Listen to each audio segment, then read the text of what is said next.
Hello Libra, Sun, Moon, Rising, and Venus signs. Kamusta kayo? Sana po'y nasa mabuti kayong kalagayan. Welcome back po sa Star Tarot.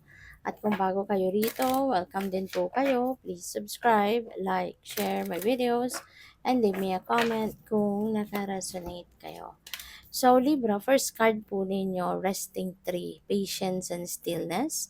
So maaari na itong kailangan mo sa ngayon, Libra, ang practice more patience. You need to practice more patience.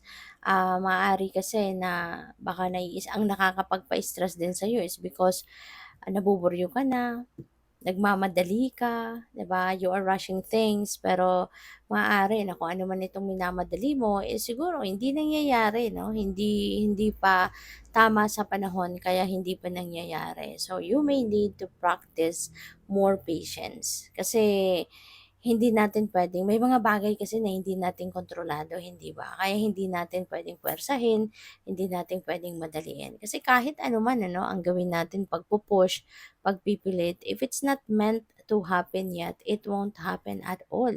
Kaya kailangan, no, na magpasensya na lang tayo, matuto tayo magantay, magdasal tayo, 'di ba? Na i-enlighten tayo ng divine kung ano na yung dapat na nagagawin natin while we are waiting, 'di ba? So, you may need to put yourself into stillness muna para makapagnilay-nilay, makapag-isip-isip, assess ng mga nangyayari, 'di ba, sa buhay ninyo at this time. So, we have optimism, no, and feeling ko dito, you will eventually realize kung ano na ang dapat mong gawin.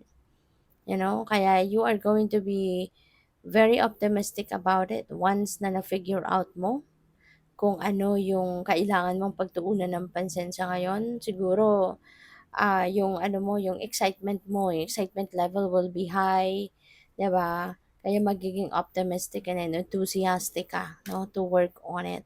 So yeah, speaking of enlightenment, talagang kaya marirealize mo na after na nagmuni-muni ka, nagnilay-nilay, marirealize mo na, no, kung ano na nga ang dapat mong gawin or ano na yung kailangan mong asikasuhin muna.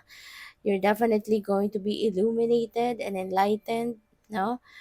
So thanks God kasi most likely na ano ka, napadalhan ka ng guidance, na-access mo kung ano yung guidance sa'yo ng divine, kaya alam mo na kung saan ka na papunta, alam mo na kung ano na ang dapat mong unahin, ano ang dapat mong gawin.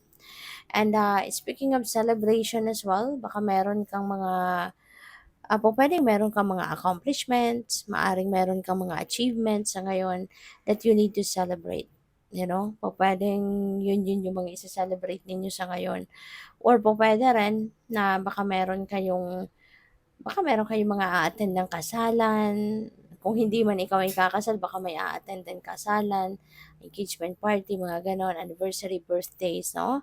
So, pupuwedeng may mga gano'ng okasyon ano, na dadaluhan kayo at makikipag-celebrate kayo sa kanila. So, by the way, maraming salamat for subscribing, and if you haven't subscribed yet, subscribe na kayo.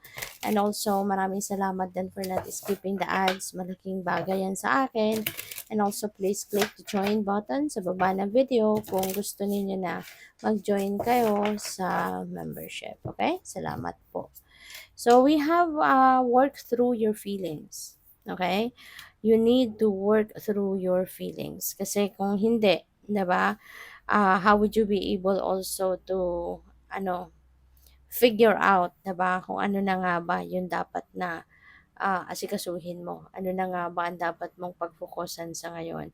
Kasi maaari na ang iba sa inyo, siguro talagang pupuwedeng nag-struggle, 'no, sa nararamdaman or iniisip. Baka ang dami mong iniisip, baka yung isip mo magulo, fragmented. Siyempre 'pag magulo ang isip mo, yung damdamin mo gano'n din, nagugulo na din, 'di ba? Nabibigatan, pakiramdam. Kaya siguro it's best if you are going to dissect, 'di ba, your feelings and emotions para magkaroon ka talaga ng direction. So we have trust the universe, alright? Yung patience na 'yan, that is also may kasamang sense of surrender, may sense of trust, 'di ba? Of trusting the divine. Kaya mag-ano lang tayo, magtiwala lang tayo sa kanyang plano kasi lahat naman tayo meron ng naka-design na 'yan, eh, kung ano yung ano natin, yung destiny natin. Um, Kaya magtiwala lang tayo sa divine universe kasi lahat tayo meron siyang plano, may sacred plan siya para sa ating lahat at, sometimes 'no, kahit may mga nangyayaring hindi paborable sa atin kung titignan natin, hindi paborable para sa sarili natin yung mga nangyayari sa buhay natin. But rest assured ano, na that is part of our soul's journey at merong dahilan 'yan, merong papupuntahan 'yan at meron tayong kakalagyan. We just need to wait, 'di ba? We just need to allow the destiny to unfold organically. Wag nating basagin, 'di ba? Wag nating piliting baguhin or kontrahin or what. Kasi po pwedeng mas lalong maantala, mas lalong masira, 'di ba? Yung diskarte ng divine. Kaya let's always think na lahat ng nangyayari, that is for our best interest. Even though it doesn't seem like it sometimes, but kung saan man papunta yan, saan ka man ililid ng sitwasyon na yan, even if ang nakikita mo hindi mabuti, but ililid tayo niyan sa kung ano ang best para sa atin. 'Di ba? Sometimes, 'di ba, hindi lang natin agad nakikita, 'di ba? But, yung resulta nun 'no, tsaka mo na lang masasabi na, kaya pala nangyaring gano'n 'no, to get to where I am now, yung gano'n. Kaya, importante na we trust the divine, we trust the universe, okay? Sa plano niya. So, we have practiced gratitude, ayan. So, maaaring marami ng biyaya, marami ng good things and beautiful situations, beautiful experiences, no, ang na-encounter nyo na sa buhay ninyo. And kaya inaanyayahan kayo to practice gratitude. Okay? Kasi baka sa sobrang busy ninyo, nakakalimutan nyo. No, nakakalimutan nyo yung biyayang binigay na sa iyo ng divine. Maaaring sa sobrang kabisihan ninyo, nakalimutan nyo na yung mga blessings no na binigay na sa iyo, mga blessings na paparating pa, 'di ba? Maaaring marami pang biyaya, no, ang ireregalo sa iyo ng divine.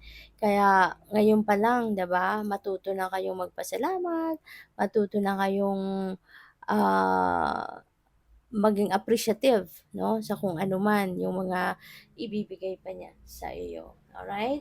Kasi yung gratitude, no, always remember na parang susi natin yan eh.